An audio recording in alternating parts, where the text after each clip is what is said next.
Hello.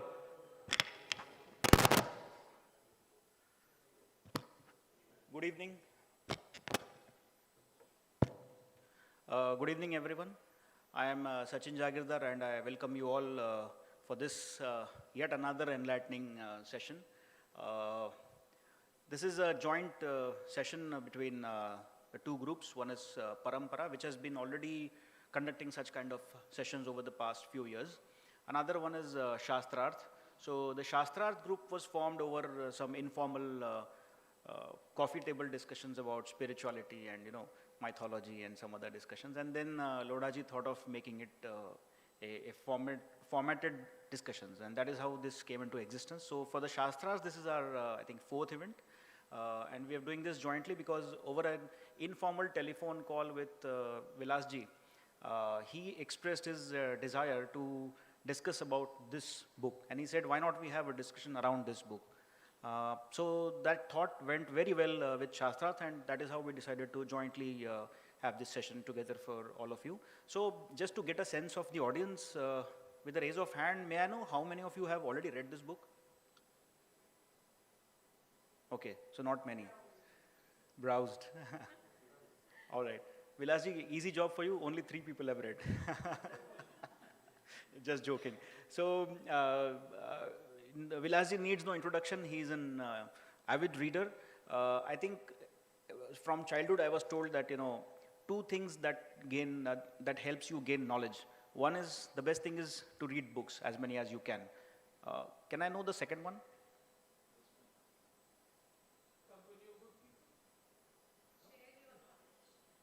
No, from where you can gain knowledge. Like books is object. I want an objectively. Internet, yes. No, on a conventional way, it was travel. I think two things teach us the best lessons. Reading books, wisdom of course, and travel.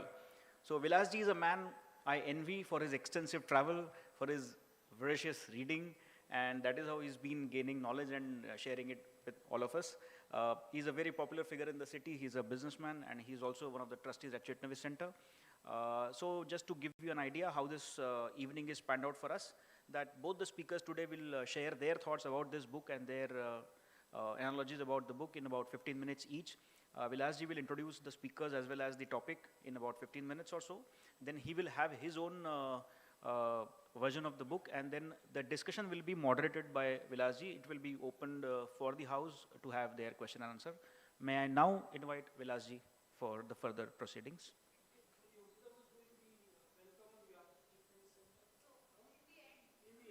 Word of thanks.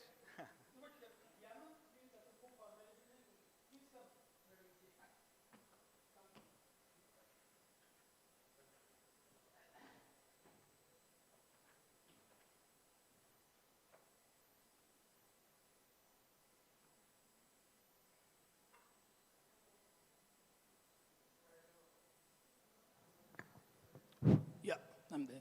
Good evening, everyone. This Sachin has a habit of making it difficult for me every time by such introductions which are superlative in many ways. But thanks anyway, Sachin. It's your love and affection.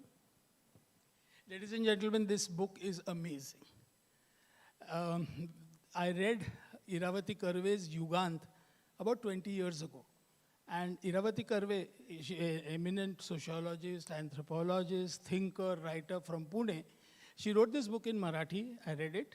And it is very interesting because she has treated the characters of Mahabharata as though they were historical. And therefore, she has opined about their dilemma, about the way they handled the situation. And perhaps she has also gone a little further in evaluating or passing a judgment, whether Draupadi was right in asking the question, the main question, or whether she was wrong and things like that. However, later in 2012, when Guru Charan Das published this book, there was a review in the newspapers about the book, and I said, oh, it sounds similar. So I immediately got it and read it and found it extremely interesting. I tried my best to invite Guru Charan Das to Nagpur. In our Kaya Foundation Trusts, we organize this mantra series annually. And I tried my best to invite him, but he, for some reason or the other, didn't come because this book is very interesting. The topic is huge, and the areas covered are amazing. So luckily, in Shastrartha, we are getting this opportunity, and we have two eminent people who have studied this book and are very good readers, thinkers. So let me introduce to you Shri Dinkar Bedekar, a man of great talent. He's a poet, writer, has written plays, columns, articles, and is a winner of the Maharashtra Rajya Sahitya Puraskar. He acts and directs and has a rich repertoire of outstanding plays, translated works, TV serials, interviews on Doordarshan of eminent writers, short stories, and he himself acts. He directs. So here we have a person all in one, and it's a pleasure to listen to him because I have attended two of his conceptualized programs in Chitnavis Center. One was Goduli Bela, and the other was Black and White. And he with Vivek Ranade presented those programs, and they were super. I've also attended his Abhivachan, and he's an excellent storyteller. Next we have is Dr. Ashutosh Patarkar. He is an authority on management studies and research. And under his guidance, there are about more than 18 people who have done their PhDs in management studies in Nagpur University. He has several achievements in the field of education, but not only that, he is now an international corporate trainer and a consultant in marketing, strategy and planning. So दो बहुत अलग लोगों के नजरिए से आज अपने को महाभारत और उसका डिलेमा जो है, the difficulty of being good, इस पे अपने को इनके विचार सुनने को मिलेंगे. He and Ashutosh enjoys photography and painting. So just to introduce the subject,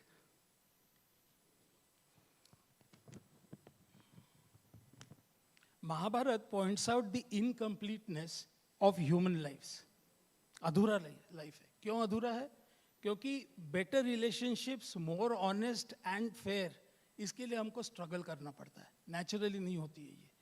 And what comes in the way is our tendency to deceive ourselves. अपने आप से हम खेल खेलते हैं, धोखा देते हैं. We rationalize, justify our actions, but readily find fault in others, while remaining blind to the same fault in ourselves. So is this the reason why it is difficult to be good in life? The core message of Mahabharata is dharma leads to victory. Dharmo rakshati rakshitah. In the famous novel Chitralekha by Bhagavati Charan Verma, the courtesan is admonished by Tapasvi Kumar Giri for leading a sinful life and was ruining the general Bijagupta of the Maurya dynasty. In the words of Sahir Ludhianvi, because a movie was made on Chitralekha, and Sahir Ludhianvi has penned a beautiful question on dharma in that. Chitralekha laughs at Kumar Giri and says, ये पाप है क्या, ये पुण्य है क्या? रीतों पर धर्म की मोहरें हैं. हर युग में बदलते धर्मों को कैसे आदर्श बनाओगे? Beautiful question. And it is so true. Every generation in every period has interpreted dharma to reflect the concerns of their times. So what is dharma? What is it? What is it today? What is today's dharma? Let's hear Shri Dinkar Bedekar's view first, followed by Ashutosh. Over to you, sir.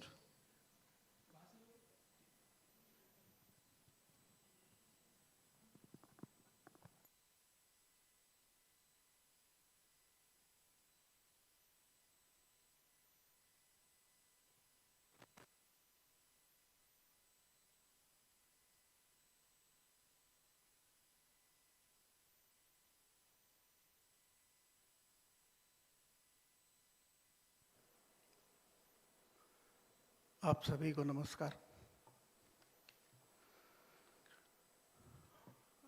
मैं दो चीज़ करने जा रहा हूँ.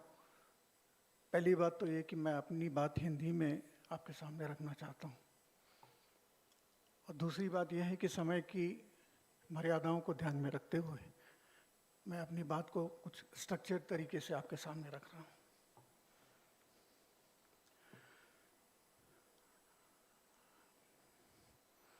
The difficulty of being good, on the subtle art of dharma. ये किताब है जो आज के विषय का मूलाधार है। श्री गुरुचरण दास द्वारा लिखित इस किताब के बारे में मैंने श्री विलास काळे जी से सुना।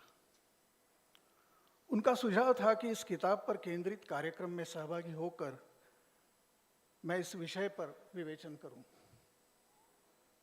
विषय मुझे अच्छा लगा। मैंने किताब प्राप्त की और पढ़ना शुरू किया। The difficulty of being good की जमीन महाभारत है। 2009 में प्रकाशित इस किताब का मूल उद्देश्य महाभारत को इंटरोगेट, ये शब्द श्री दास का ही है, महाभारत को इंटरोगेट करते हुए अच्छाई की कठिनाई के संदर्भ में धर्म की सूक्ष्म कला को जानना है। इस किताब को पढ़ते हुए पहली महत्वपूर्ण बात जो मैंने महसूस की थी वो थी पढ़ने का सुख, प्लेजर ऑफ रीडिंग, जिसके लिए मैं श्री गुरुचरण दास जी का अभिनंदन करना चाहूँगा। गुरुचरण दास जी के बारे में बहुत सी जानकारी इंटरनेट पर उपलब्ध है, इसलिए मैं यहाँ उसे दोहराना नहीं चाहता। मुझे उस सामग्री में से कुछ बातें विशेष रूप से महत्वपूर्ण लगी, केवल उनका ही उल्लेख करना चाहूँगा। श्री दास ने हार्वर्ड यूनिवर्सिटी से तत्वज्ञान में उच्च शिक्षा प्राप्त की। वे प्रॉक्टर एंड गैम्बल के सीईओ थे। पूर्णकालिक लेखक बनने की इच्छा से अत्यंत यशस्वी कॉरपोरेट करियर से 50 साल की उम्र में उन्होंने रिटायरमेंट ली और वे टाइम्स ऑफ इंडिया तथा अन्य वृत्तपत्रों के लिए स्तंभ लेखन करने लगे।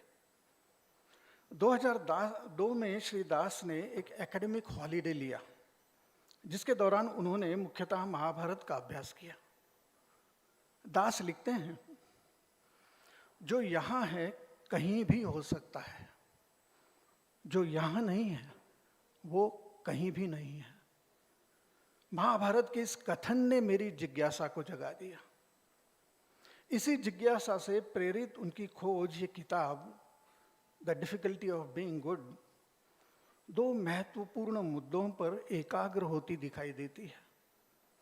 पहला मुद्दा है महाभारत के संदर्भ में धर्म की सूक्ष्मता का स्वरूप क्या है, और दूसरा है अच्छाई का भवितव्य क्या है।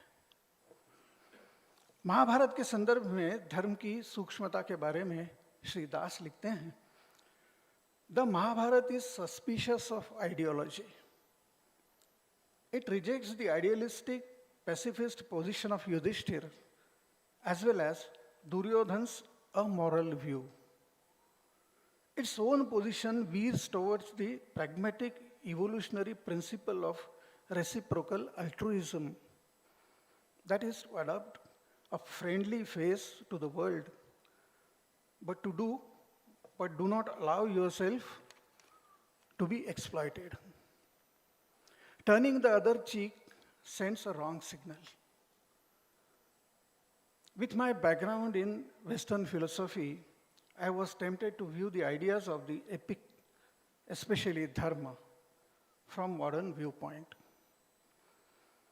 महाभारत के किरदारों में से विशेषतः दुर्योधन की ईर्ष्या, द्रौपदी का साहस, युधिष्ठिर की कर्तव्य निष्ठा, अर्जुन की निराशा, भीष्म की निस्वार्थ वृत्ति, कर्ण का अपनी प्रतिष्ठा के बारे में सदा आशंकित रहना, कृष्ण की धूर्तता, अश्वत्थामा का प्रतिशोध, युधिष्ठिर की आत्मग्लानि, इन मनोधारणाओं की वजह से महाभारत के कथानक में व्यक्तिगत आचरण तथा धर्म के सूक्ष्मतर स्वरूप के बारे में उठने वाले कई सवालों की चर्चा इस किताब में श्री दास ने की है, जिसका सारांश जैसा भी मुझे समझ आया मैं आपके सामने रखना चाहता हूं। दुर्योधन पांडवों के प्रति ईर्ष्या से ग्रस्त थे। इस भावना को क्षत्रिय राजा के धर्म से जोड़कर उस धर्म का पालन उन्होंने जीवन के अंतिम क्षण तक किया। महाभारत में दुर्योधन की इस वृत्ति को खराब मानसिक स्वास्थ्य के रूप में देखा गया है। दुर्योधन को महाभारत के खलनायक के रूप में जाना जाता है, लेकिन महाभारत में किरदारों के चित्रण की एक विशेषता ये है कि किसी भी किरदार पर कोई लेबल नहीं लगाया जाता, उसे संकुचित नैतिक दृष्टि से नहीं देखा जाता। शायद इसीलिए दुर्योधन के व्यक्तित्व में विचारों का सातत्य, मित्रभाव आदि सकारात्मक पहलू भी हम महसूस कर सकते हैं। द्रौपदी ने अपने अपमान के दाह को कभी कम नहीं होने दिया और उस अपमान का बदला लेने के लिए सदैव पांडवों को उद्युक्त करती रही। वनवास के दौरान युधिष्ठिर के साथ द्रौपदी के संवादों में इस बात का प्रमाण मिलता है। द्यूत में युधिष्ठिर की पराजय के बाद जब द्रौपदी को दासी के रूप में कौरवों की राज्यसभा में लाया गया, तब दो महत्वपूर्ण घटनाएं घटी। एक, दुशासन द्रौपदी का वस्त्रहरण कर उसकी विटंबना नहीं कर सके, और दूसरी, इसी सभा में द्रौपदी ने दो सवाल उठाए।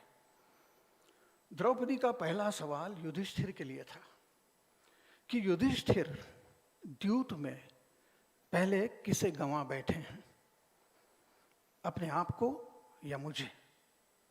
और दूसरा सवाल था, क्या इस सभा में राजधर्म का कोई अस्तित्व बचा है? इन दोनों सवालों के उत्तर कौरव सभा नहीं दे सकी। पितामह भीष्म को भी धर्म का रूप बहुत सूक्ष्म है कहकर निरुत्तर होना पड़ा। द्रौपदी के इन सवालों को स्त्रियों तथा शूद्रों के मूलभूत अधिकारों से जोड़कर श्री दास उन्हें एक वैश्विक सार्वकालिक आयाम देते हैं। आज भी ये सवाल शायद अनुत्तरित हैं।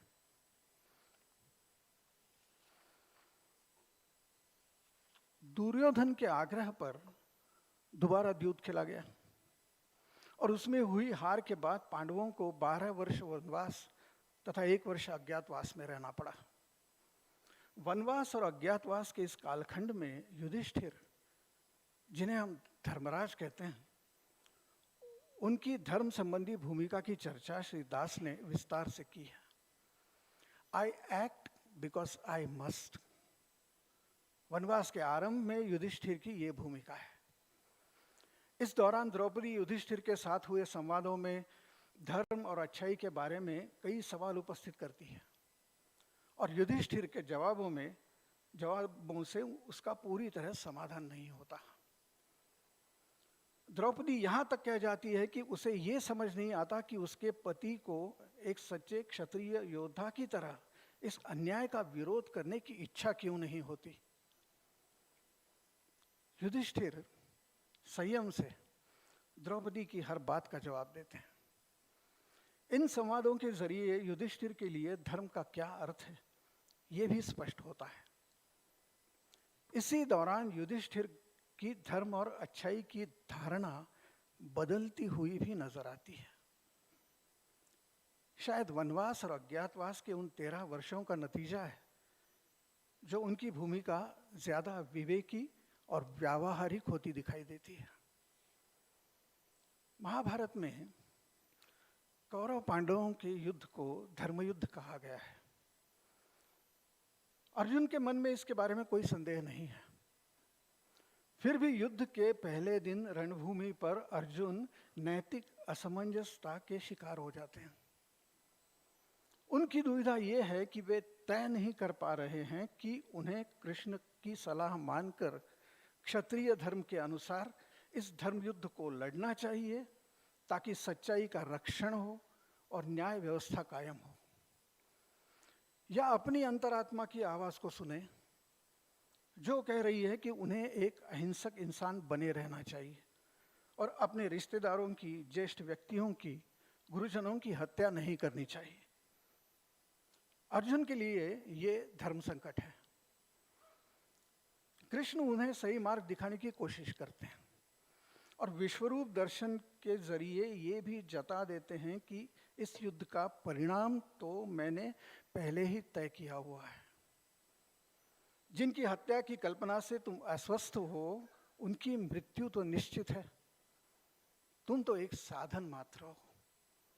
लेकिन अंतिमतः ये भी कहते हैं कि अब तुमने सत्य जान लिया है, उस पर सोचो और जो तुम्हें ठीक लगे वही करो।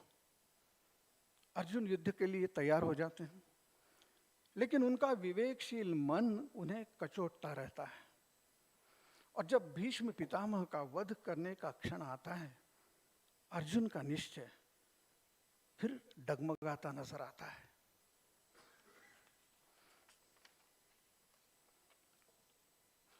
महाभारत में भीष्म, कर्ण और श्री कृष्ण, ये तीन व्यक्ति रेखाएं ऐसी हैं जिनके व्यवहार से धर्म के अनेक सूक्ष्मतर रूप उजागर होते हैं। भीष्म की निस्वार्थ वृत्ति, उनका त्याग, यही उनका धर्म है, जिसका निर्वहन वे जीवन भर करते रहे। कौरव राज्य की रक्षा करने का कर्तव्य उन्होंने आजीवन निभाया। महाभारत युद्ध में भी वे कौरवों के प्रति एकनिष्ठ रहे। धर्म की संकल्पना का जो विकास और विस्तार वेद और उपनिषदों में ग्रथित है, उसका भी अंश भीष्म के आचरण में पाया जाता है। कर्ण अपनी सामाजिक प्रतिष्ठा के बारे में हमेशा आशंकित रहे। उनका जन्म से क्षत्रिय होना और व्यावहारिक रूप से सूत पुत्र होना उन्हें मानसिक रूप से आंदोलित करता रहा। उनके स्वभाव में क्षत्रिय और सूत पुत्र दोनों के गुण दोष पाए जाते हैं। स्वयंवर के वक्त द्रौपदी द्वारा किया गया अपमान, द्रौपदी वस्त्रहरण के प्रसंग में उनका वर्तन, महाभारत युद्ध के दौरान माता कुंती से उनकी भेंट, कवच कुंडलों का दान और महाभारत युद्ध में अर्जुन के हाथों अधर्म से मृत्यु, ये सारी घटनाएं उनके स्वभाव के दोनों पहलुओं को दर्शाती है। शायद इसीलिए महाभारत में कर्ण की व्यक्तिरेखा का भावनिक आवाहन सबसे अधिक महसूस होता है। महाभारत युद्ध में कृष्ण की भूमिका पांडवों की तरफ से रणनीति तय करने वाले मार्गदर्शक की रही। कई बार लगता है कि कृष्ण इस युद्ध के अंतिम परिणाम के बारे में जानते थे, इसलिए उस अपेक्षित परिणाम तक पहुंचने के लिए जब जिस मार्ग का अवलंबन करना आवश्यक था, उन्होंने वही किया। कृष्ण जिस धर्म का पालन करते हैं, उसमें साध्य का महत्व सर्वोपरि है। महाभारत युद्ध में कई प्रमुख योद्धाओं की हत्या कृष्ण की मदद से या चतुराई से हुई है। कुरुकुल का और यादवों का विनाश तय है, इस बात को कृष्ण जानते थे। उनका काम इस विनाश को कार्यान्वित करने का था।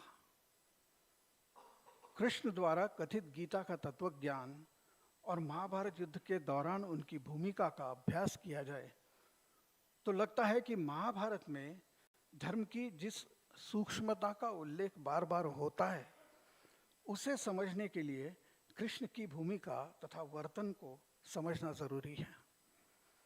किताब के शीर्षक के on the subtle art of धर्म, इस हिस्से का अर्थ भी समझ आता है। अगर वहाँ कला शब्द का अभिप्राय धर्म के सूक्ष्मतर रूपों को समझने और उन्हें सही उद्देश्य के लिए इस्तेमाल करने का से है, तो शायद वही सटल आर्ट ऑफ धर्म है। महाभारत युद्ध में सबसे अधिक आहत व्यक्ति है अश्वत्थामा।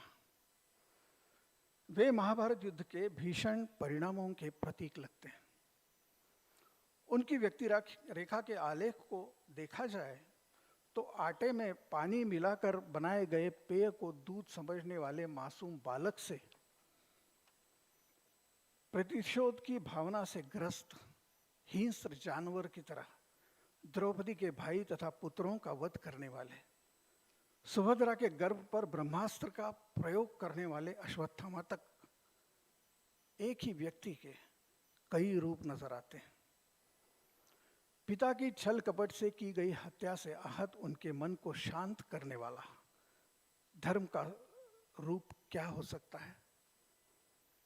अश्वत्थामा का अपराध और उन्हें मिला हुआ दंड क्या सही अनुपात में था?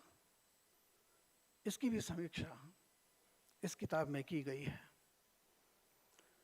श्री गुरुचरण दास का लेखन विश्लेषणात्मक, संदर्भ बहुल तथा तत्वज्ञान की मजबूत नींव पर स्थापित है। जो विषय को समझने के लिए वे विषय को समझने के लिए उसे हर संभव दृष्टिकोण से परखते हैं। उनके विवेचन में ग्रीक साहित्य, इलियड जैसे महाकाव्य से लेकर 20वीं सदी तक के लेखकों के संदर्भ सहज रूप से आते हैं। इस किताब के बारे में पढ़ने के जिस सुख का मैंने उल्लेख किया वो केवल भाषा या शैली तक सीमित नहीं था। श्री गुरुचरण दास की ये किताब विषय का चयन, उसका विश्लेषण और सामाजिक, राजकीय, वैयक्तिक अनुभवों को, संदर्भों को, परिस्थितियों को, तत्वज्ञान, साहित्य, मानस शास्त्र और सामाजिक शास्त्रों के क्षेत्र में हुए संशोधन को, लेखन को उस विश्लेषण के साथ जोड़ने का अत्यंत सफल प्रयास है।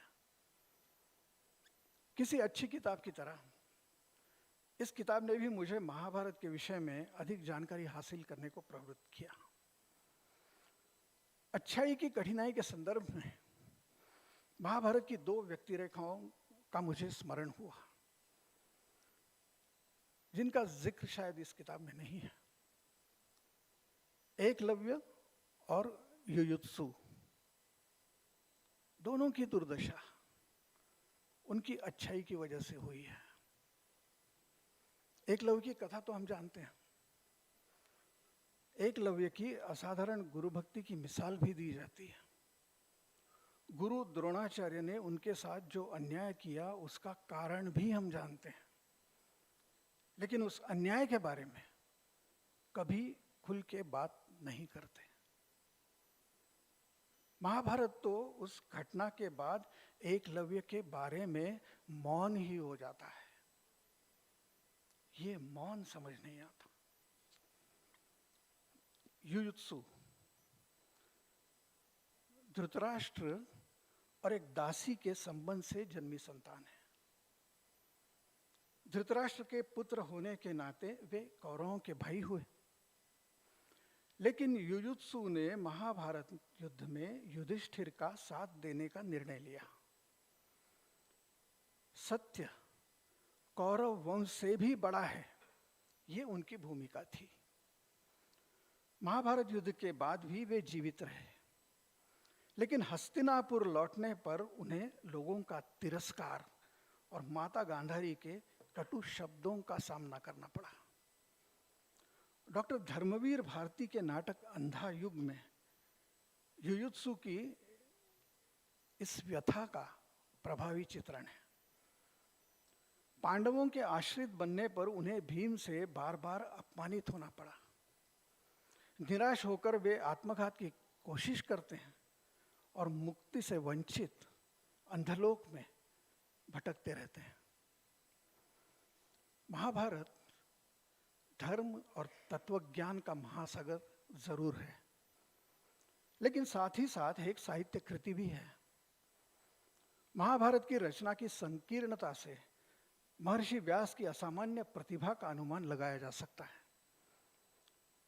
मुझे लगता है महाभारत की रचना किसी विशाल प्रिंटेड सर्किट बोर्ड की तरह है, जिसकी ऊपरी सतह पर कई पुर्जे लगे हुए हैं, वो दिखाई देते हैं, लेकिन उन पुर्जों को जोड़ने वाला नक्शा निचली सतह पर होता है। ये नक्शा शाप उशापों की, प्रतिज्ञाओं की वो श्रृंखला है जो महाभारत में घटने वाली हर घटना के पीछे के कार्यकारण भाव को दर्शाती है। अंत में इतना ही कहना चाहूंगा कि धर्म के बारे में महाभारत कोई सूत्रबद्ध विचार नहीं देता। धर्म के कई सूक्ष्मतर पहलुओं को केवल दर्शाता है। इन पहलुओं पर सोचने की और अच्छाई के बारे में अंतिम निर्णय लेने की जिम्मेदारी व्यक्तिगत है। श्री गुरुचरण दास की ये किताब the difficulty of being good on the subtle art of धर्म का अंतिम अध्याय भी शायद इसी ओर इशारा करता है। आप सभी को धन्यवाद। मैं श्री विलास काळे जी का विशेष रूप से आभारी हूँ। उनकी वजह से एक अच्छी किताब पढ़ने का, इस कार्यक्रम में सहभागी होने का, अपनी बात आपके सामने रखने का मौका मुझे मिला। अब मैं मेरे सहवक्ता का विवेचन और बाद में होने वाली चर्चा सुनने को उत्सुक हूँ। बहुत बहुत धन्यवाद।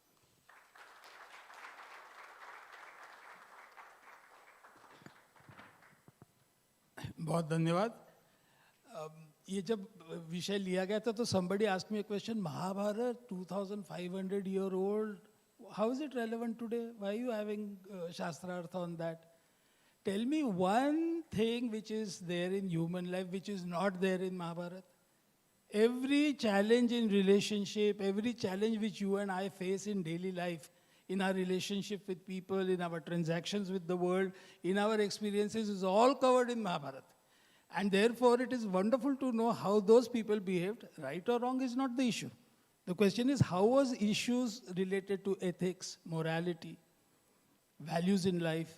What values do you practice? Which, very simply answered, is those are the values you practice which you expect from others, like ahimsa, truthfulness, honesty, all these things. But in Mahabharata, they are dealt very differently. There are issues where a thing is legally wrong, but they say धर्म के हिसाब से ये सही है. तो ये बड़े चैलेंजिंग चीज़ें हैं, and I think Mahabharata is still relevant even in our daily lifes today. उससे काफ़ी इंस्पिरेशन मिलता है. Next speaker doctor Ashutosh Paturkar, please. Would like to sit here?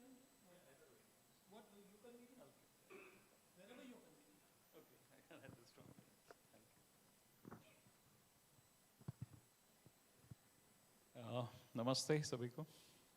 At the onset, I would like to thank Parampara as well as Shastrartha for giving me this opportunity to interact with you on such august gathering. Those who have read the book probably have realized that Bedekarji, yeah, Bedekarji has completely narrated the book.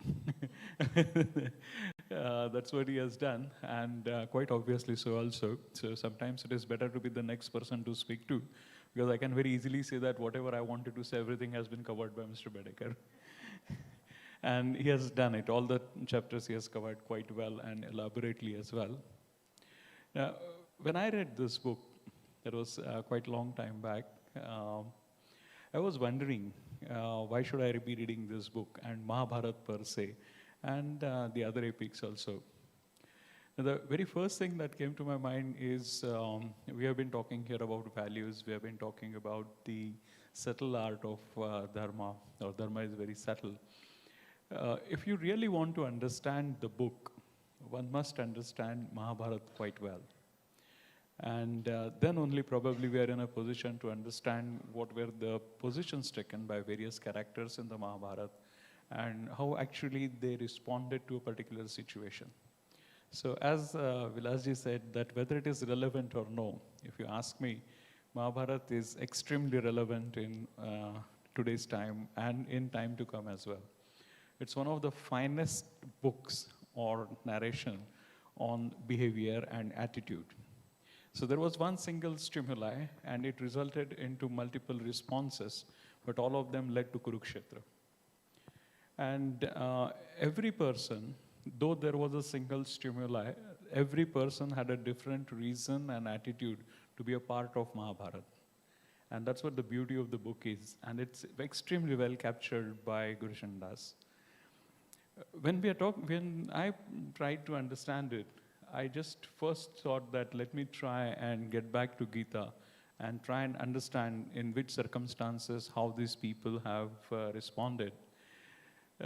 If you read even the first chapter of Bhagavad Gita, there are only few characters which have been mentioned by Duryodhana. It starts obviously with Sanjay, who is questioning Dharma Kshetra, Kurukshetra, but nevertheless, After that, when he is responding to what questions were put by Dhritarashtra, he mentions about some of the people, and we'll try and understand that what these people symbolizes, because the rest of the things have already been covered by Bedekarji. So the first thing he says is Drupada Putra. He doesn't mention Drushta Drumnya. He mentions Drupada Putra. Now, Drupad Putra, mentioning Drupad Putra, he's not, another interesting thing is he's not talking to the commander-in-chief Bhishma. On the first 10 days of the battle, the commander-in-chief was Bhishma. And he's not talking to the commander-in-chief, but he's talking to Guru, Dronacharya. And he says that, look at it, Drupad Putra, we all know what the relationship Drupad and Dronacharya had.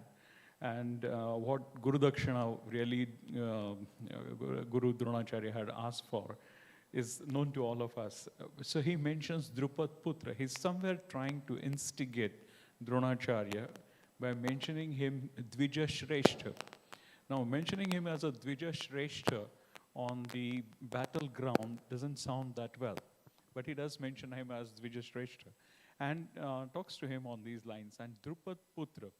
So everyone knew what is the relationship between Drupad and Dronacharya, and his putra Drushtadumna, who was also his disciple. He was also a disciple of Guru Dron. So when he mentions about Drushtadumna is the symbol of Drud Nishchay and not being getting diverted to various other things.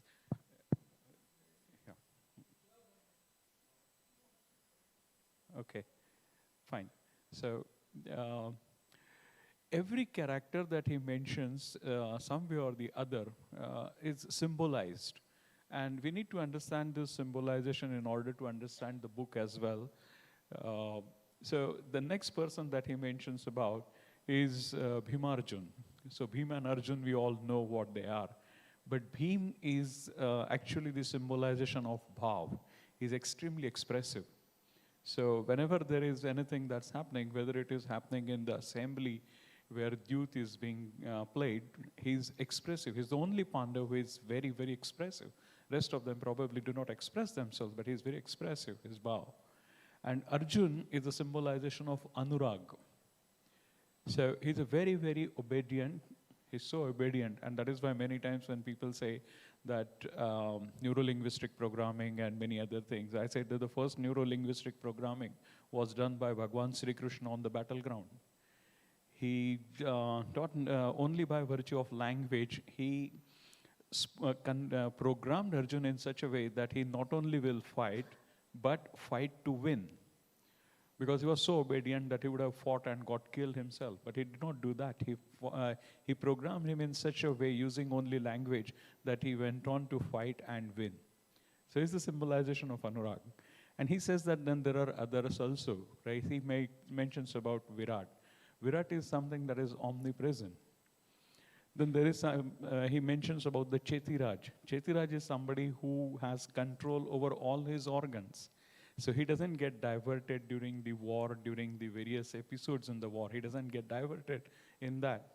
He also mentions about Kashiraj. Kashiraj is, he just mentions Kashiraj. Kashiraj is somebody who has got the control on Kaya, that is the body. So he has got the complete control over the Kaya, the body, and then he keeps on fighting. He's also mentioning about the Drushtaketu. So he's the one who is completely devoted to the task assigned to him. He also mentions about many others, and they are symbolizing some way or the other. But it is very difficult, and we do not find too many mentions of these in Mahabharata per se. But one person, as Mr. Bedekar also pointed out, is Bhishma. Now, when we really think about what kind of a character Bhishma is, so Bhishma is a pratik or symbolization of Brahm. Brahm, illusion. If somebody is here who's a psychiatrist, then probably he will talk about whether it is illusion, delusion, hallucination, but all put together, we just put it as a Brahm or a delusion. Now, what happens is, and then Dronacharya. Dronacharya is somebody whose acharan is with Dvaita Bhav. So it is, Dronacharya is a symbolization of Dvait. So dualities. Right from the training, he had dualities with respect to Pandav as well as Kaurav. He was heavily inclined towards Pandavas even during the training as well.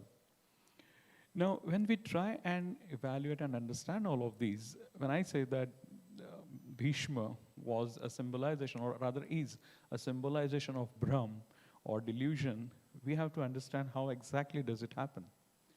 Look at the first 10 days of the war. As long as the delusion is there, the reality will never win. And for a delusion to be overcome, delusion can be overcome only if delusion or the person who has a delusion wants to do it. And this delusion is Ichha Marani. Ichha Marani is someone who decides the time of death.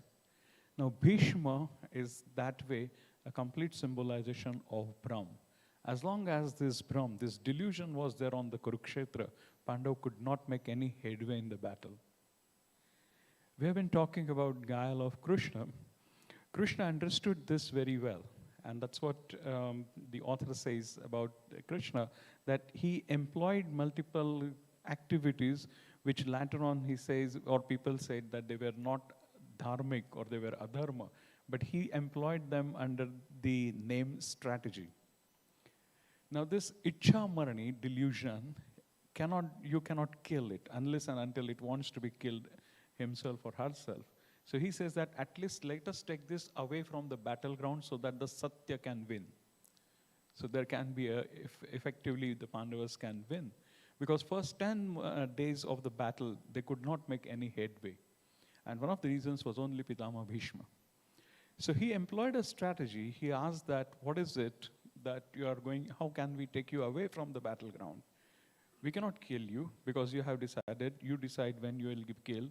How can we take you away from the battleground?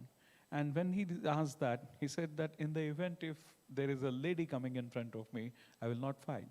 We all know about it, and we also know about who was the lady there. It was Shikhandi.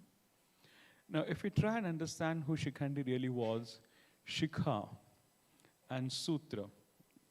So Shikha and Sutra together gives us something like Samskar.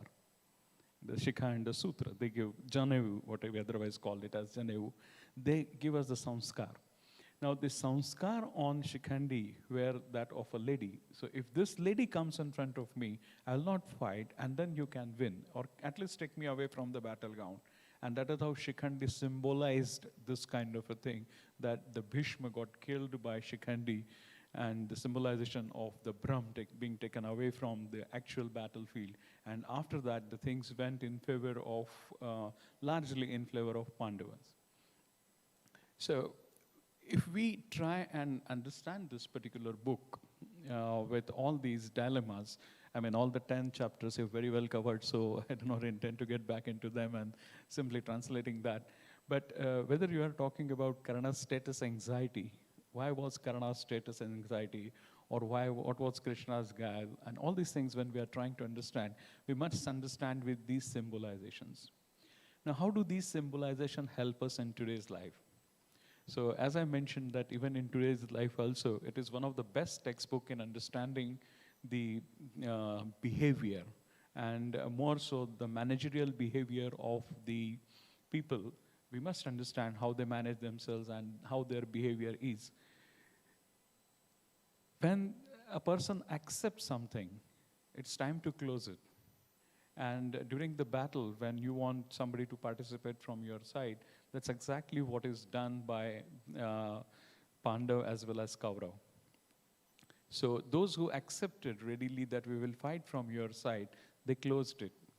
We can also look at it as an argument, that if you are making an argument and somebody accepts the argument, you can close the argument there itself. Sometimes what happens is the argument is not accepted and there is an element of skepticism in what you are saying. Now to address to this skepticism, you need to give some kind of a proof that this is a proof that what I'm saying or what argument I'm making is a reality. And that is what Krishna has time and again employed as a strategy, and not as something that we felt that he was employing Krishna's guile. No, that was not the case. He employed it as a strategy every time. if there is a skepticism. So when Karna says that, I do not have weapons with me, so do not shoot at me, at that time, instantly Krishna argues and says that where was your dharma when you killed Abhimanyu and rest of the things which we all are aware about. So skepticism needs to be handled with a proof that is to be given to the person who is raising that skepticism immediately. Sometimes we are very indifferent. And if the people are indifferent towards the attitude, that time again you have to try and understand why people are, you have to probe why people are indifferent towards it. And that indifferenceness can be probed, but having probed is not enough. You need to align with them. After aligning, you need to raise them. And this is exactly what Krishna did. In the book also he mentions that the first thing that Krishna told Arjun is that you have to fight as a duty. But Arjun did not accept it as a duty of a Kshatriya. Then he gave him that in the event if you win, you become king. If you in the event if you get killed, you go to the heaven. But that also had very little impact on him. And then he took him finally to the fact that what Vedakarji mentioned is that you are only nimitya. I have already killed them. And you are going to be only a means of it. So that was the final thing that he did. So whenever there is an argument, and for that argument we have something like indifference of the people towards the argument, we need to align with them, raise them, and then make them accept that particular argument in the overcoming the indifference. There are many objections which are also raised, and these objections also need to be handled, and handled very carefully. And that's what the book mentions, as we will discuss over a period. We'll see that how these objections have been handled by Sri Krishna, also by others. And coming back to the final thing, that the dharma is a subtle. And that is the reason that you cannot always have answers for everything through dharma. And the final thing that happens is misunderstanding. So there are multiple times there are misunderstandings, and these misunderstandings need to be squarely answered. And that's what Krishna did all the time. So whenever there was any element of misunderstanding, he answered them straight. So when we are reading these books, or particularly any book on Mahabharata, we need to keep these things in mind, that there is a symbolization of most of these characters, whether it is Shikhandi, whether it is Bhishma, whether it is Dronacharya, and then try and understand them chapter by chapter, whether it is Duryodhan. Duryodhan is a symbolization of moha. So he was always greedy. And that's what the book says very clearly, that if greed was the sin of capitalism, then the wise, in case of socialism, it is the wise. So we have to be very, very careful while dealing with all these things. So that's what the book is about. But eventually, it again keeps the same question to you. Dharma is subtle, and you have to follow in that form only. Thank you very much. We are open now.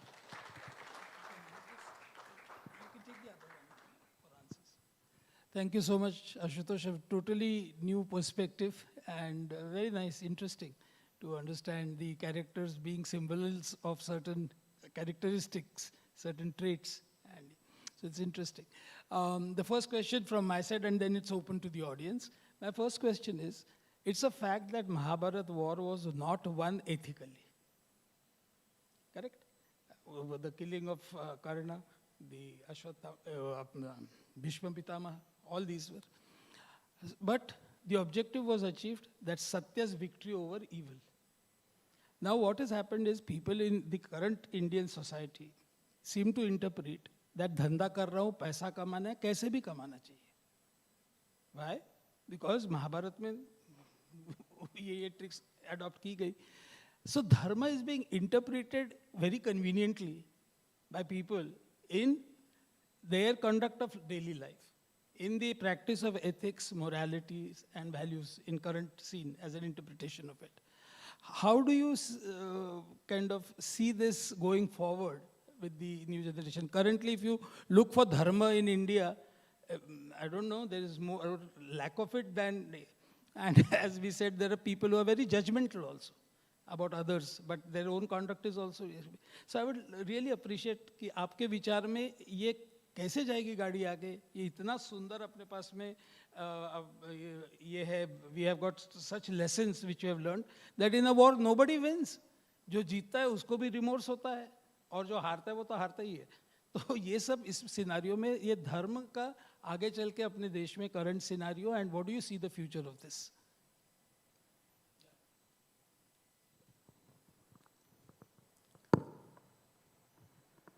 Mahabharat में एक सावित्री मंत्र का concept पढ़ने को मिलता है महाभारत के संदर्भ में. तो ये सावित्री मंत्र 2 हिस्सों में है, ऐसा भी पढ़ने को है.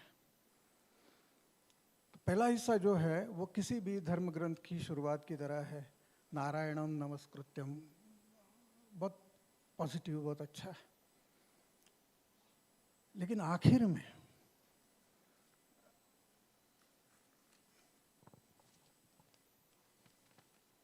स्वर्गारोहण पर्व के वक्त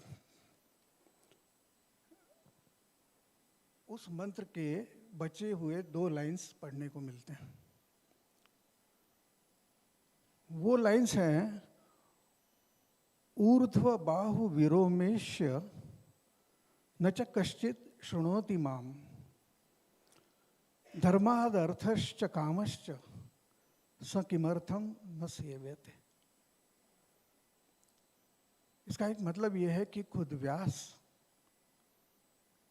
ये कहते हैं कि मैं हाथ उठा के कह रहा हूं कि धर्म का पालन करो, लेकिन कोई मेरी बात सुनता ही नहीं.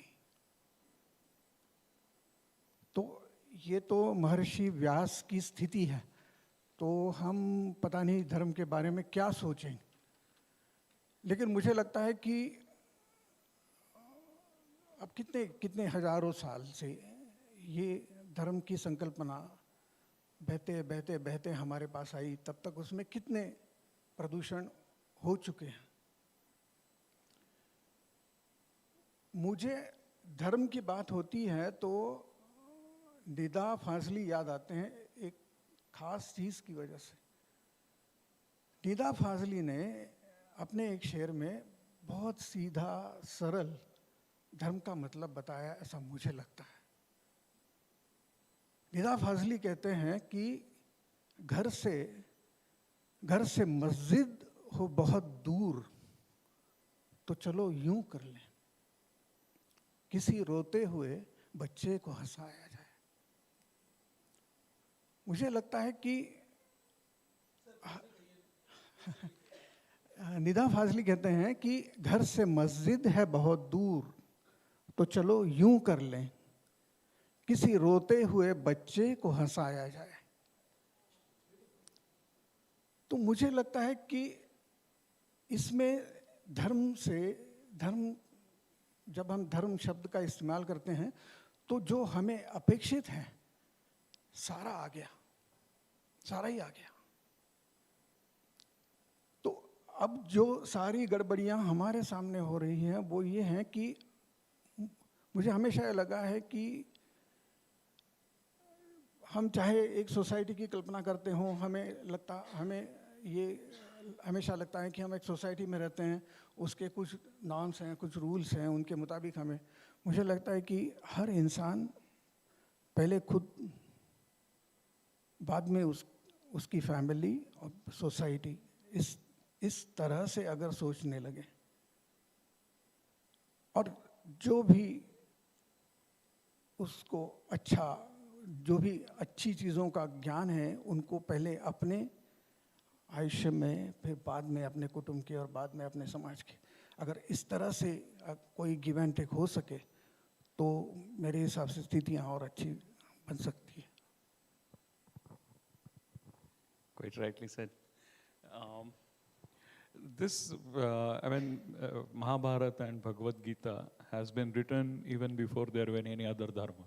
So, as has been pointed out in the book also, that there is no substitute for word for dharma. Religion is not a word which is substitute for dharma. Dharma are like, I have a dharma as a teacher, I have a dharma as a father, dharma as a son, dharma as a husband. So, dharma has to be followed. In that context, this book addresses to it. And the author very clearly says that think of it, if these tactics or these things were not employed and had Duryodhan won the war, then what would have happened? So he talks about the just war, Dharma Yuddha. And there are three reasons when the war can truly be a Dharma Yuddha. The first one is when there is aggression from the other side. Then you have to fight it, and that is one. Second is you have to look at the cost ratio also. If the cost of outcome is much, much larger than the benefit, then you have to go for the Dharma Yuddha. And the last one is if there is no alternative. So here also finally what Dhritarashtra realizes is that there is no alternative, so he goes for the war. But coming back to your question, it is about values. And with respect to dharma also, the values are always in the eyes of a beholder. I'll give you a very simple example. Like let's say for example, if while sitting here, if accidentally my feet touches Sar's feet, the instant reaction would be, I'm sorry, from either side. Fine, that's what we have been taught to do as a value. But have you seen children walking on the legs of their parents? The parents are sleeping and the children are walking on the legs. Have you seen that? Quite frequently it happens. And do we say that these children are asanskarit? Unpe koi sanskar nahi hai? On the contrary to that, we say seva kar rahe. Look at the fact, in the event, even if it accidentally happens, you have to say sorry. And when they are intentionally doing, we say seva kar rahe. And that is their dharma. They're following their dharma. That's how dharma is extremely subtle. It's very difficult to say how dharma is not subtle.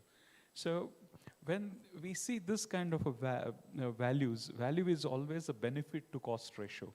So if the benefit to be derived from the strategies that you employ are more than the cost that is involved in it, then go ahead, that is dharma. That's what the book also says, and my interpretation is.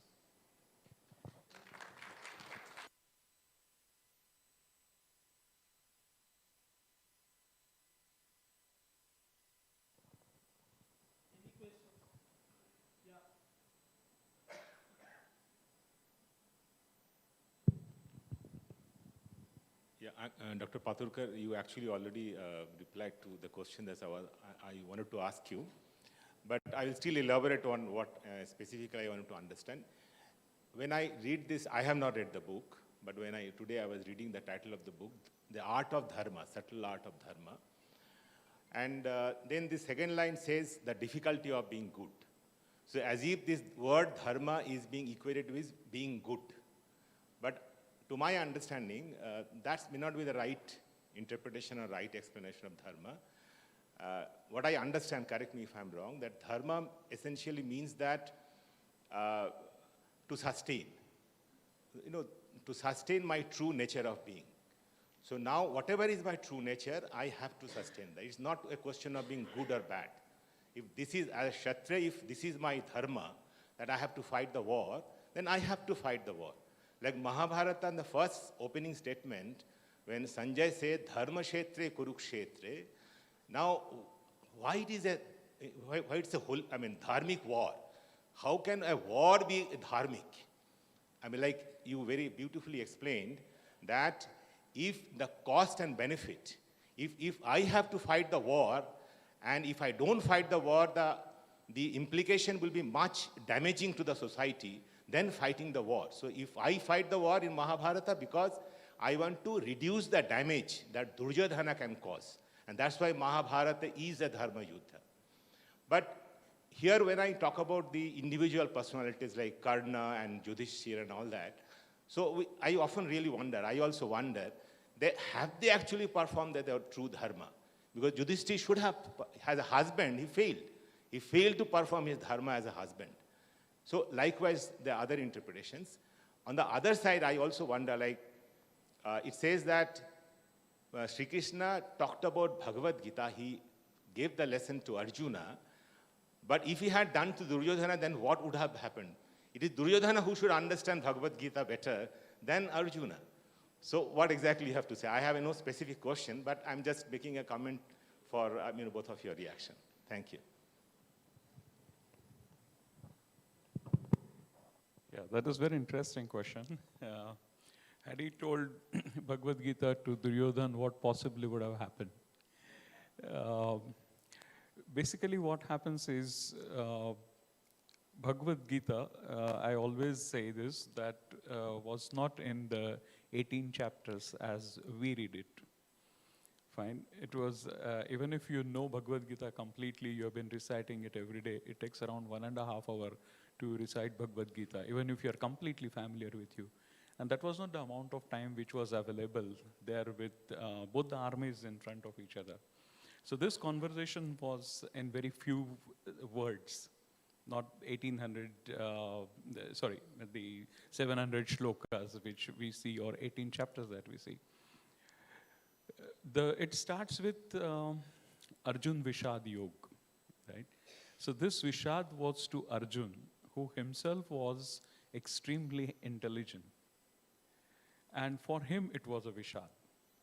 So who can answer to this kind of a Vishad? It's a Sakshat Jnana. And Bhagavan Sri Krishna was a Sakshat Jnana. So this did not happen that way. So it starts with Madhusudan. Madhusudan is one who has overcome Mad.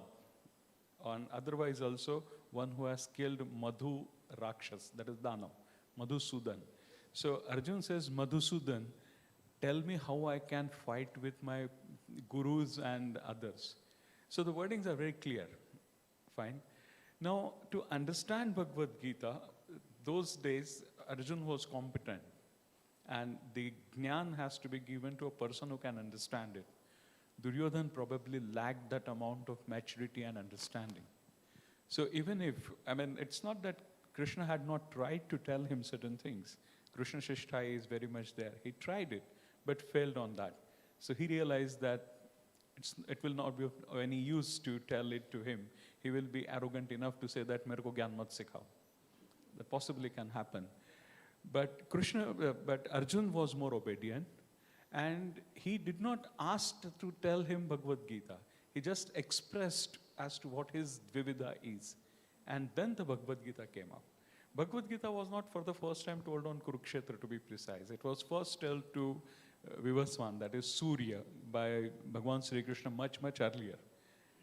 So there would not have been any positive outcome of having told it to Duryodhan. That's my understanding.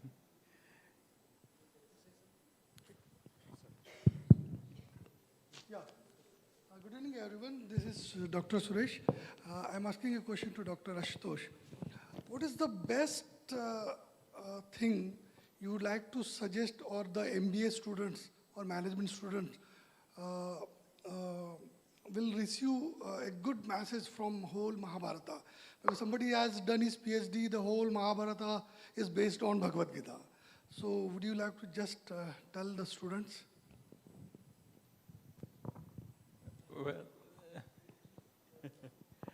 Well, I think it can be a textbook for consumer behavior.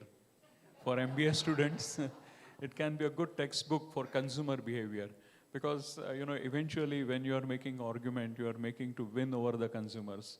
So when you want to win over the consumers, how to put forward your views, etc., I think Mahabharata and so is the Bhagavad Gita, they will come very, very handy. And actually in some of the MBA courses, the Bhagavad Gita is a credit course. It is a credit course in some of the MBA colleges also, because it's extremely meaningful and very, very relevant even today also. So I think to answer your question, consumer behavior, yes, this is one of the best textbook, one single stimuli and so many behaviors. Yeah. Hope I answer your question.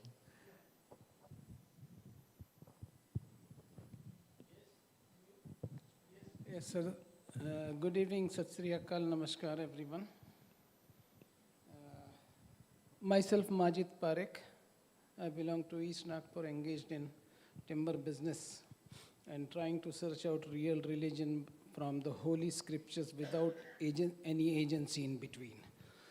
So when I read holy scriptures, so I came to know that human being have greatest level of intellectual appreciation of goodness, but unfortunately least commitment to it.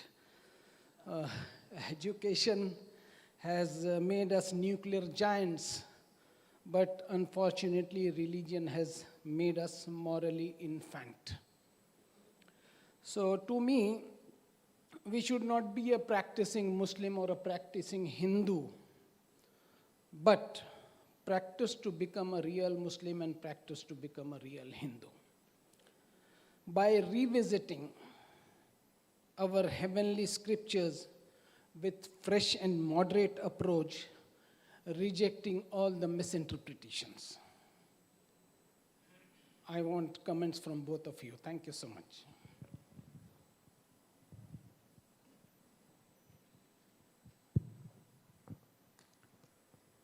आपने जो कहा बिल्कुल सही है। जो भी सारा फर्क हुआ है उसकी जड़ कहीं ना कहीं हमारे किसी भी धर्म ग्रंथ के अप्रोच में। अब ये हो गया है कि हर चीज को किसी ना किसी तरह से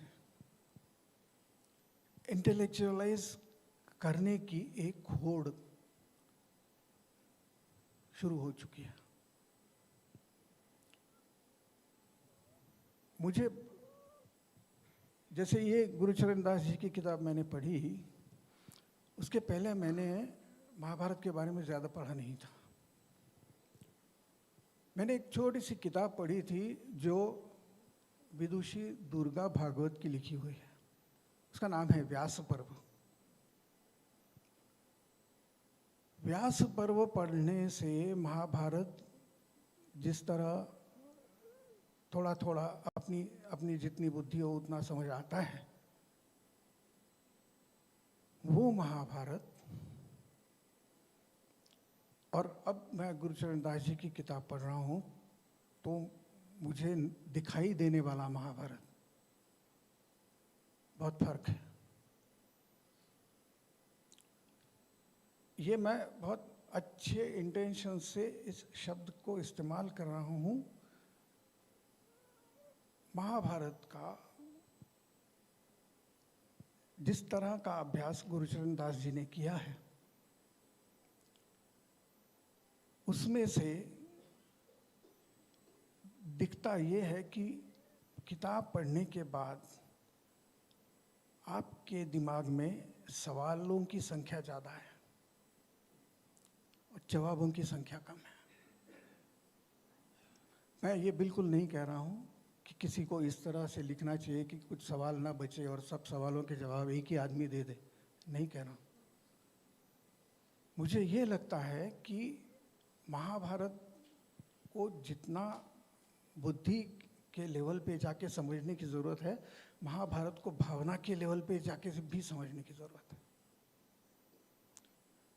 इन दोनों का एक राइट मिक्स जिसको कहते हैं, वो अगर हम अटेन कर सकें तो मुझे लगता है कि दोनों तरफ से और भी कुछ अर्थ हम तक पहुंच पाएंगे। और ये सिर्फ महाभारत के लिए नहीं, ये मैं हर उस बड़ी किताब, हर उस धर्म ग्रंथ के बारे में कहना चाहता हूँ कि बुद्धि और भावना दोनों का सही अनुपात किसी भी चीज़ को समझने के लिए मुझे पर्सनली ज़रूरी लगता है।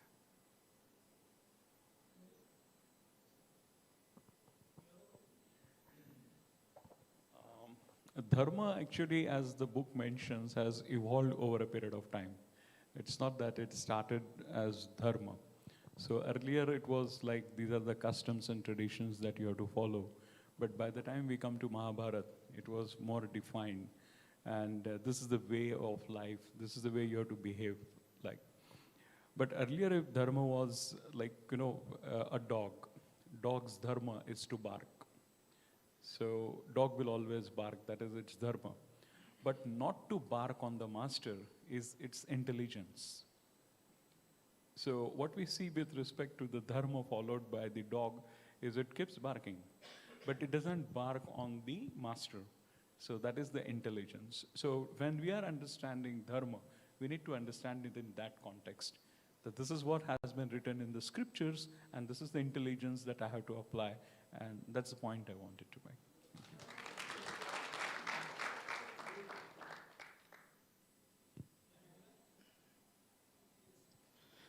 आई एम डॉक्टर गजानन झाड़े।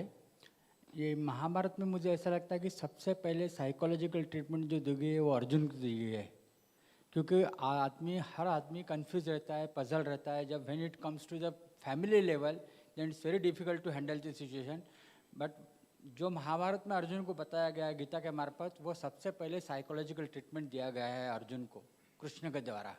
और दूसरा ये कहते हैं आप कि इर्रिलेवेंट है आज के ज़माने में महाभारत, तो मुझे ऐसा लगता नहीं कि कंसिडरिंग द सिचुएशन और हर एक आदमी बच्चे के लिए जो ब्लाइंड होते जा रहा है, और उसका सबसे अच्छा उदाहरण अपने महाराष्ट्र में और देश में हो रहा है कि सत्ता पावर के लिए आदमी ये होता है, तो वो रिलेवेंट अभी भी है।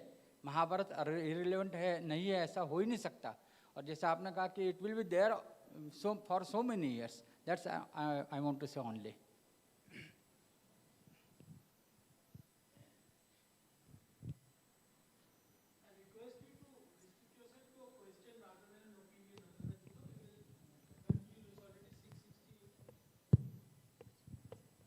हेलो, मैं नीलम बोवाड़े। मेरा क्वेश्चन ये है कि जब द्रौपदी की शादी होती है और उसके विदाउट कंसेंट के उसको बोला जाता है कि आप 4 लोगों के साथ और रहिए, तो उस समय जो सीनियर मेंबर्स थे फैमिली में उन्होंने उस पर ऑब्जेक्शन क्यों नहीं लिया? इस बारे में आपका क्या मत है? ऑन अ लाइटर नोट मेरे को जाना पड़ेगा वहाँ पे पूछने के लिए, पर बेसिकली इट्स वही है ना कि धर्म सूक्ष्म है और अच्छे लोग ऐसे सिचुएशंस में चुप रहते हैं। महाभारत में कई जगह पे I see silence being practised by very senior people who should have spoken and given their opinion, but they, तो ये साइलेंस क्या वर्च्यू है कि सिन है? क्या लगता है?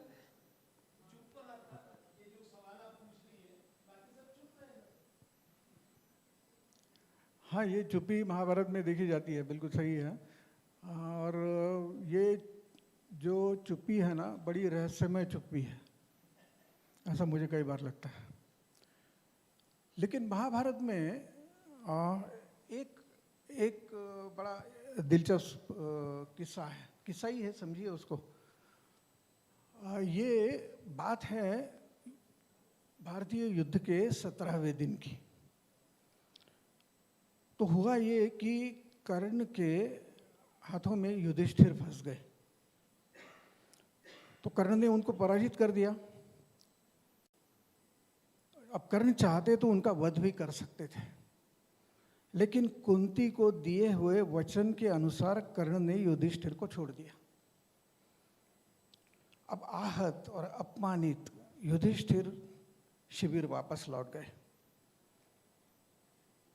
उन्हें देखने के लिए कृष्ण और अर्जुन भी शिविर पहुंचे, तो युधिष्ठिर ने अर्जुन को कठोर वचन सुनाए और उनकी धनुर्विद्या और उनके धनुष्य का धिक्कार भी किया। इस पर अर्जुन युधिष्ठिर का वध करने पर उतारू हो गए। तो कृष्ण ने कारण पूछा, तो अर्जुन ने बताया कि जो उनके धनुष्य की निंदा करेगा उसका वध करने की प्रतिज्ञा उन्होंने ली है। अब धर्म संकट पैदा हो गया। कृष्ण ने व्यावहारिक हल सुझाया कि वरिष्ठ व्यक्ति को तू कहकर अपमानित करना उसका वध करने के समान ही है। तो उनके सुझाव के अनुसार अर्जुन ने युधिष्ठिर को अपमानित किया, लेकिन बड़े भाई का अपमान पितृहत्या के समान माना जाता है। इस धर्म वचन का हवाला देकर अर्जुन ने कहा कि मैं पितृहत्या के पाप से मुक्त होने के लिए अग्नि प्रवेश करके आत्महत्या कर लूंगा। तो फिर नया धर्म संकट पैदा हो गया। तब कृष्ण ने धर्म का अनुसरण करके ही उस संकट का भी निवारण किया। कृष्ण ने कहा कि हे अर्जुन, आत्म प्रशंसा आत्मक हत्या का ही एक रूप है। तो तुम स्वयं अपनी प्रशंसा करके इस पितृ हत्या के पाप से मुक्त हो जाओ। मैंने जो कहा कि महाभारत की ऊपरी सतह के नीचे इन शाप उशापों का और प्रतिज्ञाओं का जाल बिछा हुआ है। एब्सोल्युटली। तो हर इसलिए महाभारत क्यों इतने सालों से हर किसी को बड़ी चैलेंजिंग किताब लगती है। इतनी परतें, इतने डायमेंशंस, क्या क्या नहीं है।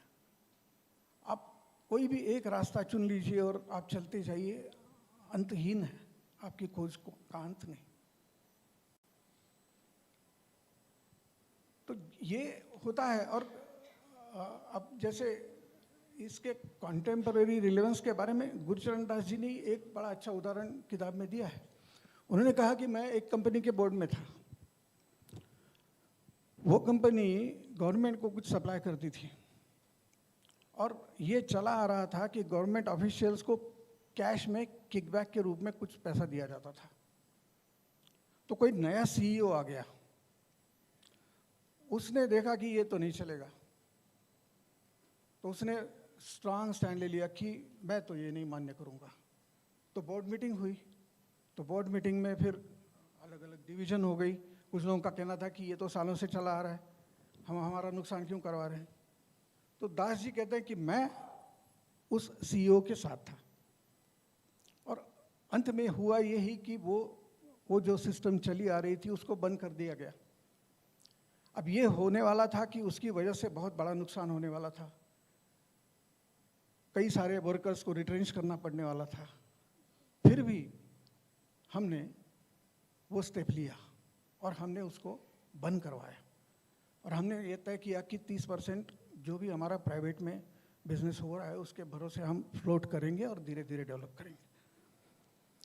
गुरुचरण दास जी कहते हैं कि उसमें ये हुआ कि उसमें 190 के करीब वर्कर्स को हमें निकाल देना पड़ा। लेकिन हमें ये समाधान मिला कि हम जो हमारी आस्था है उसके मुताबिक बर्ताव कर पाए। अब ये सवाल उठ सकता है कि वो 190 वर्कर्स जिनका रिट्रेंचमेंट हो गया, उनके लिए तत्वों का क्या मतलब है। तो महाभारत प्रेजेंट डे कॉन्टेक्स्ट में, डे टू डे लाइफ में हर बार महाभारत को अप्लाई करके आदमी जी सके, ऐसा कम से कम मुझे नहीं लगता है। हाँ, रोज़मर्रा की ज़िंदगी से थोड़ा ऊपर उठ जाने के बाद हम महाभारत के बारे में सोच सकते हैं। तब तक हमारी रोज़मर्रा की ज़िंदगी हमें महाभारत के बारे में सोचने की फुर्सत ही नहीं देती है। तो ये बहुत पुराना, यानी ये मैं जो कह रहा हूँ बात नहीं, बहुत पुराना झगड़ा है कि क्या सही है। और महाभारत इसीलिए हर बार आदमी को जैसे मुझे खुद, अब मैं अपना एक्सपीरियंस बता रहा हूँ, मुझे महाभारत के बारे में पढ़ने के बाद बहुत अस्वस्थता का अनुभव होता है।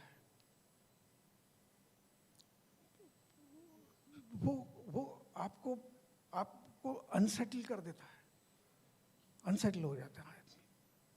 तो ये भी एक महाभारत से अपनी तरफ कई सारी चीज़ें आ रही है, उसमें से एक चीज़ है मेरे हिसाब से। एक्चुअली सर पहले कहते थे मेरे छुटपन में कि घर में महाभारत नहीं रखना, झगड़े होते हैं। बिकॉज लोगों को इतनी आइडियाज़ मिलती उसमें से to raise questions like this, so it was suppose to be. But मेरा ये just to bring it to a conclusion, my take from this book, the difficulty of being good is that the intention seems to be that Mahabharata wants us to lead a very good quality of life. A life which is of satisfaction, a life which is rich in all aspects. At the same time, to follow dharma judiciously. And therefore, as you said in the opening, कि individual को ही अपनी जिंदगी में धर्म का अनुभव खुद करना चाहिए. It is very difficult to borrow. What is dharma for you, and what makes you feel good, happy, is what you should practice with the society. That seems to be the final takeaway as far as I understand it. Anyway, if there be no other question, a final comment. Oh my God, so many hands up. Okay. All right, yeah. So where's that? I wanted to ask Patarkar sir, this world of show off and presentation, I feel that it is really very difficult to be good with people or with the society. So I just want to your opinion about this. Can you repeat? I did not get it exactly. In this world of this present scenario, show off and presentation is the only take of everyone's. Like if you are having a good show off or presentation in front of people, whatever you do, you just tell people about it. But it is really very difficult to be a good person and every time do these kind of things and let people know about it.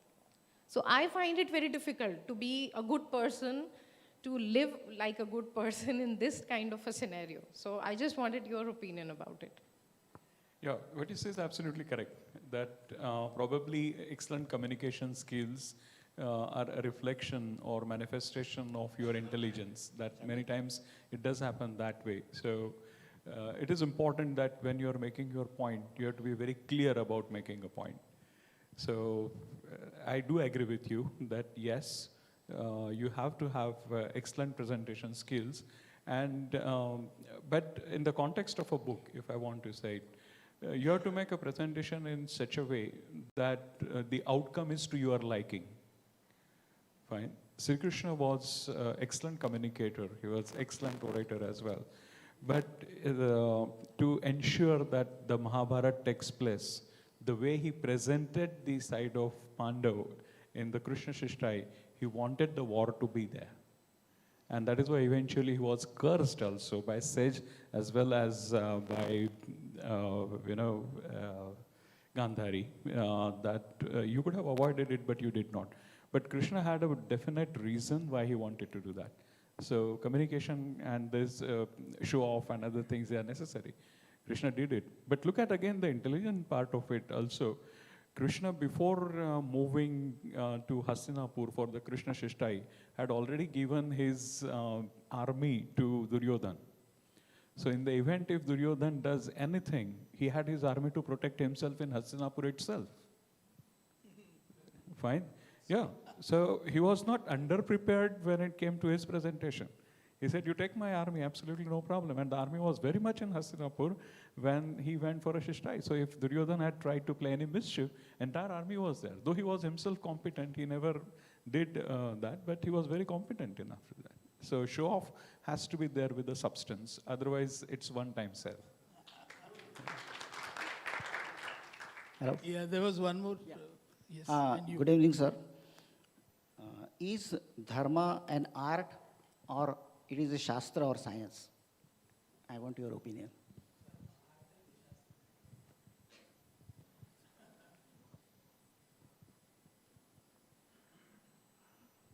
जिस तरह मैं उसको समझता हूँ तो मुझे लगता है कि धर्मशास्त्र तो है लेकिन उसका इम्प्लीमेंटेशन पार्ट जो है is an art. Beautifully answered. Okay, you. Yeah, this gentleman. Achha, oh, him. Okay. Yes, sir. Good evening, everyone. I am Dr. Sachin Sadavarte. I have two questions actually. In the Mahabharata, when Yudhishthir was forced to play the game of Dyut, it was his dharma of not rejecting it, probably being the emperor.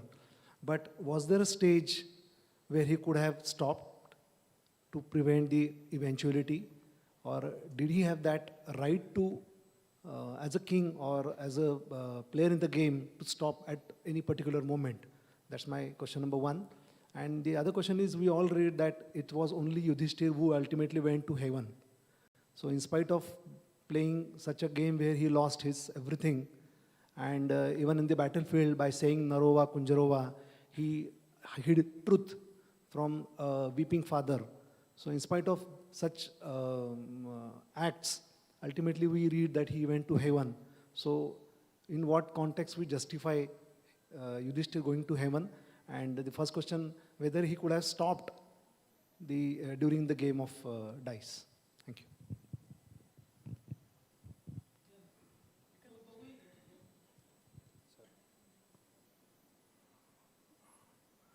द्यूत जिस वातावरण में और जिस परिस्थिति में खेला गया,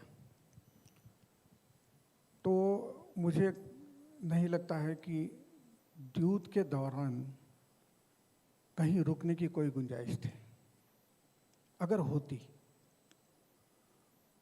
तो पहली बार द्यूत खेल चुकने के बाद दूसरी बार युधिष्ठिर द्यूत खेलने को तैयार ही नहीं होते। और दूसरा क्या सवाल था? सॉरी, मैं हाँ, उनके स्वर्गारोहण के पीछे का कारण जो मुझे समझ में आता है ये है कि एक युधिष्ठिर ही महाभारत में दिखते हैं, कम से कम जिन के बारे में ये कहा जा सकता है कि वैयक्तिक लेवल पे धर्म उनके साथ हमेशा रहा। उसमें एब्रेशन आए हैं जब उन्होंने वो द्रोणाचार्य के वध के वक्त का वो कम से कम हाफ ट्रूथ जो बोला आए, लेकिन फिर भी जैसे क्या कोर ऑफ हिज सोल में अगर देखा जाए तो धर्म हमेशा बहुत अच्छी तरह से स्थापित था, ऐसा मुझे लगता है। सो ये हो सकता है। उसके साथ भी एक कथा है कि उनके साथ एक कुत्ता भी चलता हुआ गया और बाद में ये रिवील होता है कि वो जो कुत्ता है वो यम धर्म कुत्ते के रूप में उनके साथ चले। एक बड़ा इंटरेस्टिंग वाक़या भी है, यानी धृतराष्ट्र के कैरेक्टर को अलग अलग तरीके से देखा जा सकता। एक बड़ा जैसे विदुर धृतराष्ट्र कुंती के साथ ही वनगमन कर चुके थे और बाद में वहाँ से वो तपस्या के लिए निकल गए। और कथा एक ऐसी पढ़ने को मिलती है कि युधिष्ठिर जब धृतराष्ट्र और कुंती को मिलने वहाँ गए तो उन्होंने विदुर के बारे में पूछताछ की, तो विदुर से उनकी एक मुलाकात रिकॉर्डेड है। उस दौरान विदुर से उनकी एक मुलाकात हुई और ये कहा जाता है कि विदुर जो गए थे तपस्या करने के लिए वो वायु भक्षण करके तपस्या करते थे, ऐसा कहा गया। तो उनकी जो मुलाकात है उसमें विदुर ने धृतराष्ट्र को गले लगाया और ये कहा जाता है कि उस वक्त विदुर की आत्मा धृतराष्ट्र के आत्मा में प्रवेश कर गई। सो विदुर धृतराष्ट्र के लिए, युधिष्ठिर के लिए महाभारत की सारी अच्छाइयाँ युधिष्ठिर के साथ है। ये भी एक कारण हो सकता है कि वो स्वर्ग गए। लेकिन वो जो ट्रैवल है उसमें भी बहुत इंटरेस्टिंग सारा वो ट्रैवल है। उसमें एक बड़ा दिलचस्प रिमार्क है कि वो चलते गए और तय ये हुआ था कि अगर कोई गिर जाता है तो आगे जाने वाले पीछे मुड़ के उसकी तरफ नहीं देखेंगे। तो एक एक करके पांडव गिरते गए। द्रौपदी जब गिरी तो शायद तब उनके साथ भीम थे, तो भीम ने युधिष्ठिर से पूछा कि द्रौपदी क्यों गिरी? तो उन्होंने ये कहा कि हम सब में वो अर्जुन से उन्हें अर्जुन से ज़्यादा लगाव था हमेशा। ये एक वर्शन है। दूसरी वर्शन ये है कि उन्हें कर्ण से लगाव था। अब मतलब कहने का ये है कि कोई भी कैरेक्टर महाभारत में परफेक्ट नहीं देखा जा सकता है, नहीं भी है। इसलिए महाभारत को एक तरह से महाभारत को आईना भी कहा जाता है कि आप उसमें देखें तो आपका ही रूप आपको नजर आए, आपका असली रूप क्या है। इस तरह से महाभारत को देखा जाता है। I mean, I will just add to what he has already said about the going to the heaven. Yudhishthir's good deeds outweighed his wrong things, and he was tested on multiple occasions. One of the occasions was when a yaksha asked him about the water and the questions. He answers all of them quite well. And then he says that I'll give you a boon, that one of your brothers can be made alive. And instead of asking for Bhima and Arjun, he asked for Nakul. With a keeping eye on a dharma, that one son of Kunti and one son of Madri will be alive. So that was the first one. Second, obviously, was the one that he mentioned, that he said that the dog will also come to the heaven. And the last one was when he went to the heaven, actually, he saw that Duryodhan was enjoying the heavenly life and his brothers were in the hell. So he said that I will prefer to be in a hell with them. So that was his last test. And then he qualified himself to be in the heaven. So those were the two mentions that you find in Mahabharata and the book as well. Thank you. Thank you so much. Thank you, ladies and gentlemen. I think we will end it. Otherwise, ये time बहुत चलते रहेगा. बहुत interesting है महाभारत. और जितनी बात करो उतना कम है उसमें. So let's kind of conclude the session. I request Yogita on behalf of Chitnavis Center to propose a vote of thanks. So as a kid, I was always having these comments from my father की महाभारतात असं होतं किंवा युधिष्ठिरानं असं केलं. तर तेव्हा कळायचं नाही, but now it makes sense. Thank you so much, Mr. Dinkar Bedikar and Mr. Ashutosh Patarkar, for giving us very useful views on the said topic. On behalf of Team Parampara and Team Shastrartha, I would like to thank Mr. Vilas Kale for moderating today's session. Also to Mr. Sachin Jahagirdar for his active initiation and of course to you all for being here with us today. Before we end the session, I would request Mr. Hemant Lodha ji to felicitate our today's guests.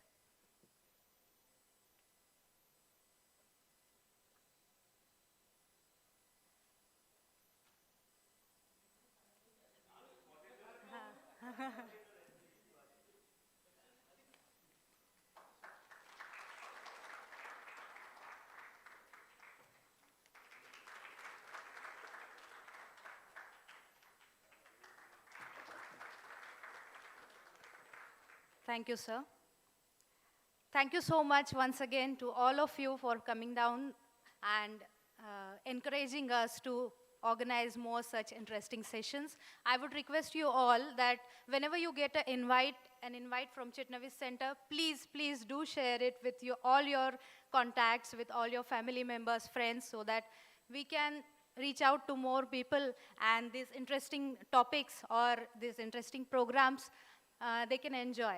Thank you so much.